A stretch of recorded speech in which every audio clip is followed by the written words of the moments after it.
महाराष्ट्राचे नवकुंडल माननीय लोकप्रिय पंतप्रधान नरेंद्रजी मोदी साहेब यांच्या आशीर्वादाने त्यांच्या उपस्थितीत आज सोलापूर जिल्ह्यातील महायुतीच्या उमेदवारांच्या प्रचारार्थ उपस्थित सर्व वडीलधारी मंडळी, माझे सर्व युवा सहकारी व सर्व तमाम लाडक्या बहिणींचा मी या ठिकाणी प्रथमतः उमेदवार म्हणून मनापासून स्वागत करतो। आपल्याला उद्याच्या 20 तारखेला विधानसभेला मतदान करायचं आहे। आपण 2014 साली नरेंद्रजी मोदी साहेब यांच्यावरती विश्वास ठेवून मागील 10 वर्षात भारतीय जनता पार्टी व महायुतीच्या माध्यमातून झालेला राष्ट्राचा विकास पाहिलेला आहे। त्याचबरोबर महाराष्ट्राचे कणखर असे नेतृत्व श्री देवेंद्रजी फडणवीस साहेब यांच्या माध्यमातून 5 वर्ष मुख्यमंत्री म्हणून त्यांनी केलेलं काम पाहिलेलं आहे व आता महायुतीमध्ये आदरणीय मुख्यमंत्री एकनाथजी शिंदे साहेब, आदरणीय उपमुख्यमंत्री देवेंद्रजी फडणवीस साहेब, आदरणीय उपमुख्यमंत्री अजितदादा यांच्या माध्यमातून महायुतीने केलेला विकास आपण सर्व राज्यवासींनी पाहिलेला आहे। अलीकडच्या काळात लाडकी बहीण योजनेसारखी राबवून आमच्या सगळ्या माता भगिनींना आर्थिक सक्षम पाठबळ करण्याचं काम या महायुतीच्या माध्यमातून झालेलं आहे। महाराष्ट्रात जे काही प्रगतशील विकासाकडे नेताना आदरणीय फडणवीस साहेब व महायुतीने दिवस रात्र मेहनत करून काम करत आहेत। सोलापूर जिल्ह्याचा सर्वांगीण विकास होताना आपण सगळेजण पाहतोय। शहराचे सगळे हायवे प्रत्येक जिल्ह्याला जोडणारे हे 4 पदरी झालेले आहेत आणि सिमेंट काँक्रिटीकरणाचे झालेले आहेत। त्याचबरोबर आम्हा युवकांना भेडसावणारा जो प्रश्न आहे की सोलापूरला औद्योगिकरण झालं पाहिजे, सोलापुरात मोठ्या कंपनी आल्या पाहिजेत आणि या कंपनी येण्यासाठी हे सोलापूरला विमान सेवा सुरू होणं गरजेचं होतं। त्या विमानतळाचं उद्घाटन देखील मागच्या महिन्यात आदरणीय मोदीजींच्या हस्ते झालेलं आहे। मी पक्षाच्या वतीने व महायुतीच्या वतीने सर्वांना ग्वाही देतो की निश्चितच आदरणीय देवेंद्र फडणवीस साहेब यांच्या माध्यमातून व मोदीजींच्या सूचनेने व मार्गदर्शनाने सोलापूरची विमान सेवा देखील निश्चितच सुरुवात होणार आहे।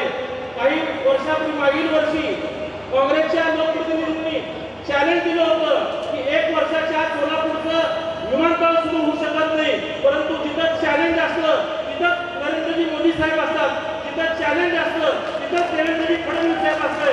पण आपण 1 वर्षात सोलापूरचं उद्घाटन झालेलं पाहिलेलं आहे।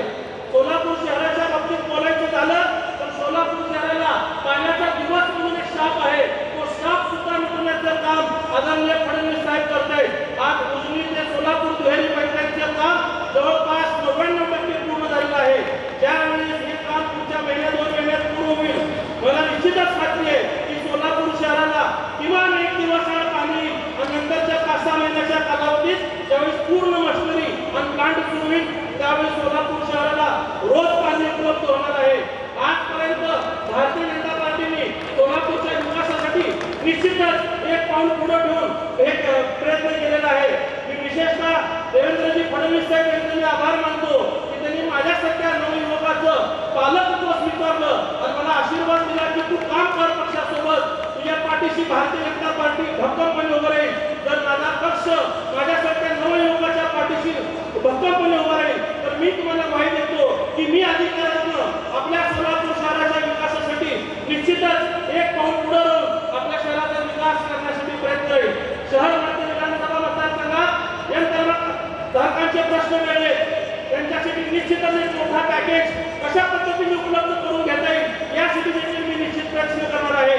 आमच्या यंत्रणात कामगारांसाठी कशा पद्धतीने कल्याणकारी महामंडळ स्थापन करून मालक आणि चालकांचा समन्वय साधून योग्य तो सोलापूरच्या पूर्व भागाचा विकास होईल यासाठी देखील मी प्रयत्न करेन। आमच्या मुळशी समाज असतील, आमच्या मोदी समाज असतील यांच्या बांधकाम क्षेत्राशी निगडीत असलेले प्रयत्न सगळे सोडण्याची जबाबदारी देखील मी पक्षाकडे पाठपुरावा करून घेणार आहे। आमच्या सेटलमेंट भागातील घरकुल योजना जी अनेक वर्षापासून प्रलंबित आहे ती देखील मी आदरणीय देवेंद्र फडणवीस साहेबांकडे पाठ करून घेऊन ती देखील पूर्णत्वास नेण्याचा निश्चितच प्रयत्न करेन ही ग्वाही देतो। आजपर्यंत ज्या काही गोष्टी अपूर्ण राहिल्या होत्या त्या प्रयत्न करण्याची जबाबदारी माझी असेल। मी सर्व लोकांना व माझ्या माता भगिनींना, माझ्या लाडक्या बहिणींना विनंती करतो की भारतीय जनता पार्टीने व महायुतीने माझ्यासारख्या 34 वर्षाच्या नवयुवकाला विधानसभेची संधी दिलेली आहे। तुम्ही सगळ्यांनी त्या संधीचा सोबत करून दाखवायचा आहे। मी माझ्या लाडक्या बहिणींना विनंती करतो